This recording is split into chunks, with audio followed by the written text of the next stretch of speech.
আলুর নাড়া খেয়েছেন কোনো দিন? যেমন আমরা বিরিয়ানি খাই তেমন রংপুরিয়া সব খায় আলুর নাড়া। তো আজকে চলে আসলাম আলুর নাড়া করতে। আমার নানির গ্রাম তো, ওই জায়গায় গিয়ে অনেক খাইছি আমি। তা আমি আলুর সঙ্গে ডিমও সিদ্ধ করে নিয়েছি। ডিমকে একটু হলুদ লবণ দিয়ে ফ্রাই করে নিলাম, তারপরে দিয়ে দিলাম একটু জিরা পেঁয়াজ মরিচ দিয়ে সুন্দর করে লাল করে নিয়েছি। পাশাপাশি আলুকেও ম্যাশ করে নিলাম। পেঁয়াজ লাল হয়ে গেছে, তারপরে দিয়ে দিলাম হলুদ, জিঞ্জার গার্লিক পেস্ট, হলুদ আর লবণ। তার বাদে আর কিচ্ছু দেবো না, একদম অথেন্টিক টাইপের টেস্ট থাকবে।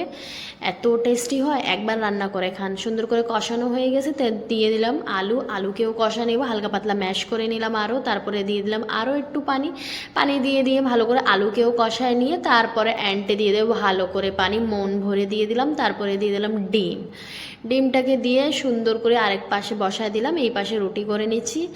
ওই জায়গা আমার ডিমটাও হয়ে যাচ্ছে, আর ওর উপরে একটু ছিটায় দেব আমি শুকনা মরিচ আর জিরে ভেজে নিয়েছিলাম, সেটা গুঁড়ি করে উপরে একটু ছিটায় দেবেন। বাস, একদম রেডি আপনার আলুর নাড়া। পাশাপাশি আমার পরোটাও হয়ে যাচ্ছে। আলহামদুলিল্লাহ, এত স্বাদ হয়েছে, এত স্বাদ হয়েছে।